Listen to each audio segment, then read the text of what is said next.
उन शहीदों को फुटकों को नमन करते हुए मैं यही कहना चाहता हूं कि हमारी जो ये लड़ाई है वो गोविंद गुरु के नेतृत्व में हमारे आदिवासी भाई अंग्रेजी हुकूमत के सामने लड़ते लड़ते मर गए और आज की तारीख में शहीद होने के बाद में इन्होंने हमारे युवा साथियों और दादा बाबा दादा ने जिस तरीके से भील प्रदेश की कल्पना की है वो कल्पना पूरी होती नजर आ रही है।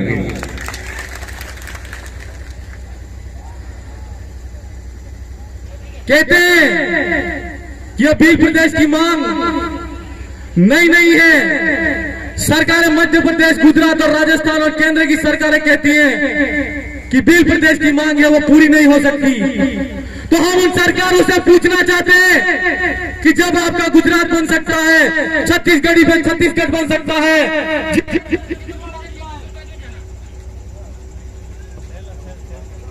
जिस तरीके से भीलवाड़ा जिला है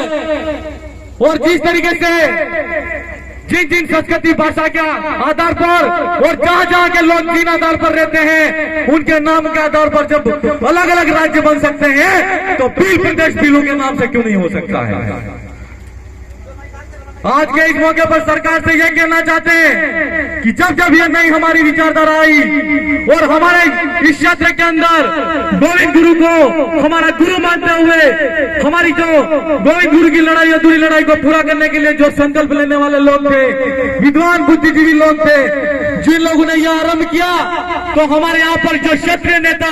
हमारे ही लोग जिन्होंने हमारे इस लड़ाई को रोकने का काम किया और हमारी सच्ची आवाज को जिस गांव के अंदर मीटिंग करते थे उन गांव के अंदर मीटिंग नहीं करने देते थे। जिला मुख्यालय पर कोई कार्यक्रम आयोजित होता तो कार्यक्रम को रुकवाया जाता,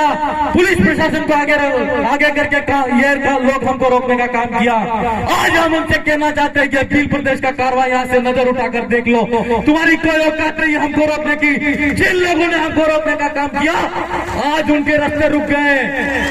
आज उनके रास्ते रुक गए। और आज के इस मंच के माध्यम से मैं शहीदों के माध्यम से शहीदों को नमन करते हुए कहना चाहता हूं, एक आदमी को रोक के दिखा देना, तुम हमारी जो आवाज है, हमारी जो लड़ाई है, गोविंद गुरु की लड़ाई है, हमारे आज के बुद्धिमान जो बुद्धिजीवी लोग हैं, दादा पवनलाल परमार की लड़ाई है, राजकुमार रोड की लड़ाई है, कांति दादा आदिवासी की लड़ाई है और पूरे भीलू के भील प्रदेश वासियों की लड़ाई है। उस लड़ाई को तुम नहीं रोक सकते हो।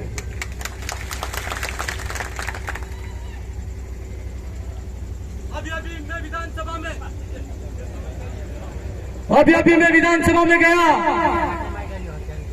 तो मैंने वहां पर देखा कि मैं जिस दिन पहली बार शपथ करने गया, ग्रहण करने गया, उसी दिन एक हमारे राजस्थान के शिक्षा मंत्री जो भारतीय जनता पार्टी के अंदर है और वो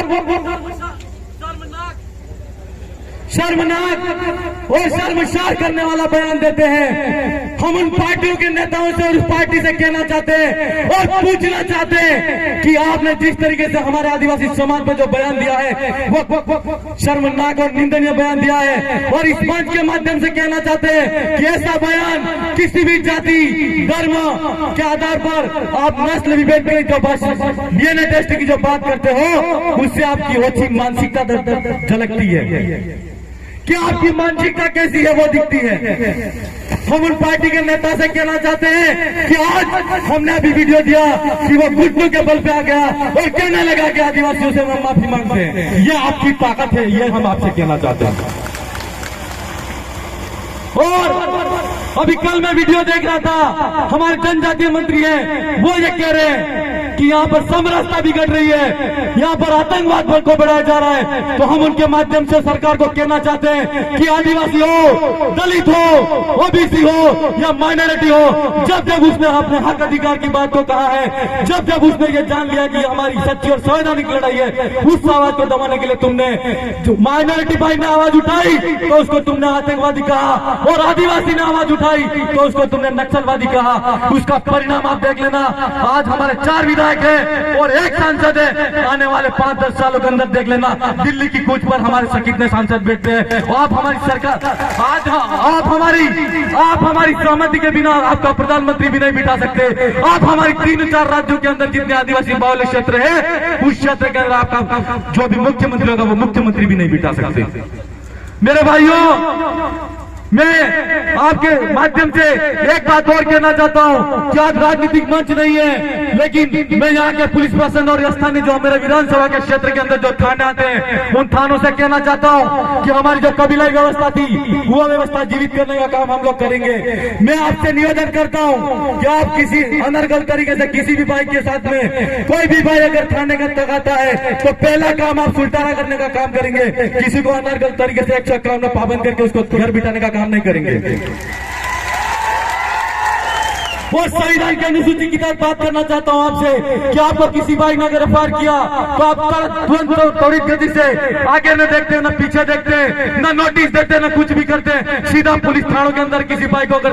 उठाया तो मैं आपसे कहना चाहता हूं कि साक्ष्य अधिनियम अभी जो नया बदला 2023 1 जुलाई से लागू हो रहा है, FIR और केस आप पे भी दर्ज होता है। इसलिए आपसे कहना चाहते हैं कि हम कबीलाई जो व्यवस्था को जीवित करने का काम करेंगे। आप लोगों के ने किसी भी बात को जाति के आधार पर या हमारी पार्टी के आधार पर या इसने इसको वोट ऐसे करके किसी भाई को फंसाने का काम किया तो हम आपको खुले मन से कहना चाहते हैं कि हम कतई तरीके से बर्दाश्त नहीं करेंगे। जो भी कार्रवाई करनी पड़े वो हम करेंगे आपके खिलाफ। क्यों कि 40 साल से यहाँ पर जो व्यवस्था थी उस व्यवस्था को परिवर्तित करने का काम किया है और जो हमारी विचारधारा के साथ में हम काम कर रहे हैं, हम आपके माध्यम से और इस जनता के माध्यम से कहना चाहते हैं कि आप सबसे पहले हमारे गांव के कमेटी, गांव के मुखिया होंगे, ग्राम सभा होगी, उस ग्राम सभा को पूछना कि वास्तव में उस ग्राम सभा के अंदर कोई न्यायिक निर्णय हो जाता है और दो पक्ष अगर आपस में सुलटाना कर लेते हैं तो आपकी एंट्री आपकी जरूरत नहीं है हमको, हम हमारे तरीके से कर लेंगे हमारा बंजड़ा। इसलिए मैं ज्यादा कुछ नहीं कहूंगा। पर एक भाई ने भी यहाँ पर एक कुंभलगढ़ के अंदर, कुंभलगढ़ का जो एरिया है जिस एरिया के अंदर आदिवासी इलाका है, तो मैं आप कुंभलगढ़ के वायु से कहना चाहता हूँ कि आप TSP के विस्तार के अंदर, अनुसूचित क्षेत्र के विस्तारण के अंदर आप नहीं आते तो आपकी मांग को विधानसभा के अंदर उठाया जाएगा। और साथ ही साथ एक खनन साहब कह रहे थे और मैं भी आपसे कहना चाहता हूं कि कुंभलगढ़ के अंदर जिस तरीके से टाइगर रिसोर्ट के नाम से जो जमीन श्री सरकारी है या आदिवासी भाई जहां पर रहते हैं उस जमीन पे सरकार की नजर है और वहां पर टाइगर रिजर्व के नाम से वो जमीन अगर कब्जा करना चाहती है तो कुंभलगढ़ वाले मेरे भाई आप तैयार हो जाओ, आपके साथ में लड़ाई लड़ने के लिए हम तैयार हैं। और आज के इस मौके पर जिस तरीके से हम ये कहना चाहते हैं कि हमारे यहाँ पर सरकार की जमीन हो, वन भूमि की जमीन हो, उन जमीन पर सरकार अपनी मर्जी से मन मर्जी से कब्जा करना चाहती है। अभी का जो सरकार का बजट है उस बजट को मैंने पढ़ा, उस बजट के अंदर ये लिखा है कि 20,000 हेक्टेयर जमीन वन संरक्षण अधिनियम के नाम से वो सरकार बढ़ाना चाहती है और जो श्री सरकार की जमीन है उस जमीन पर कब्जा करना चाहती है। तो हमको ये लड़ाई को, इस बात को ध्यान में रखना है। और आपके अगर समीप क्षेत्र के अंदर जो भी वन विभाग आता है उसका अगर इलाका बढ़ाने की सरकार कोशिश करती है तो लड़ाई लड़ने के लिए तैयार रहना। हम आपके साथ में कंधे से कंधा मिलाकर सड़क पे लड़ना पड़े तो लड़ेंगे, जयपुर की कुछ वहां पर जहाँ विधानसभा है वहां पर लड़ना पड़े तो लड़ेंगे। और आज की तारीख में हमारी दिल प्रदेश की आवाज के रूप में दिल्ली में राजकुमार जी रोते हैं, अगर दिल्ली तक भी लड़ना पड़ेगा तो हम सब मिल के लड़ेंगे। इसलिए ये बात आपको ध्यान में रखनी है। मैं ज्यादा कुछ नहीं कहते हुए अंत में एक बात और कहना चाहता हूं कि यहाँ पर जिस तरीके से जगपुरा मुखिया की जमीन पे सरकार का नीलामी का जो आदेश निकाला है और सोना खनन की जो सरकार की साजिश है, हम जगपुरा सहित 10 जो ग्राम पंचायत है उन भाइयों को यह कहना चाहते हैं कि आपकी जमीन है, उस जमीन के मालिक आप हो, आपकी जमीन कोई छीन नहीं सकता। आप अगर आपकी आवाज बुलंद तरीके से लड़ोगे, सड़क पर आओगे तो हम आपके साथ में कंधे से कंधा मिलाकर सड़क पर लड़ने का काम करेंगे। आप सब हाथ खड़ा करके जो कुंभलगढ़ रिजोर्ट के नाम से, वन विभाग के नाम से और हमारे जगपुरा के अंदर 10 गांव हैं, अगर उनकी जमीन जाती है तो आप हाथ खड़ा करके आश्वासन दो। अगर आपकी लड़ाई की जरूरत पड़ी तो आप साथ दोगे नहीं दोगे? धन्यवाद, धन्यवाद मेरे भाई। और साथ ही साथ मैं इस मौके पर एक बात और कहना चाहता हूं, इस मंच के माध्यम से भी कहना चाहता हूं कि एनपीसीएल के नाम से 2013 से प्रोजेक्ट चलाया जा रहा है और वहां पर जो व्यक्ति 18 वर्ष से ऊपर है उसके तहत आरएनआर का जो पैसा है 9.5 लाख रुपया होता है। जबलपुर की तर्ज पर वहां पर कॉलोनी बननी चाहिए, वहां पर अच्छी शिक्षा की सुविधा होनी चाहिए, वहां पर स्पोर्ट एकेडमी होनी चाहिए। तो हम सरकार से यही पूछना चाहते हैं और जिन भाइयों ने जमीन अधिग्रहण करने के लिए सरकार के साथ में समझौता किया है उनसे मैं कहना चाहता हूं कि आपने किस आधार पर समझौता किया कि बांसवाड़ा जिले के अंदर एनपीसीएल जो न्यूक्लियर पावर प्लांट आयोजित वहां पर स्थापित करने का जो प्रावधान है वो प्रावधान सरकार का गलत है। आप आपकी आवाज को बुलंद करो, जिला मुख्यालय पर कलेक्टर साहब भी हो उनसे वार्ता करो। और ये मुद्दा कोई छोटा मुद्दा नहीं है, आपके नाम से धीरे धीरे करके ये जमीनें जा रही है। आप चुप क्यों बैठे हो? आपको अपनी आवाज को उठाना होगा और हम सबको अगर जरूरत पड़ी तो मिलकर ये लड़ाई लड़नी होगी। और एनपीसीएल के साथी हो या जगपुरा भूकिया के जो स्वर्ण खनन के नीलामी के जो आदेश निकले हैं उनके अंदर जो जमीन जा रही है, चाहे वो भाई हो, हम सब ये लड़ाई मिलकर लड़ेंगे। मैं ज्यादा कुछ नहीं कहूंगा, आज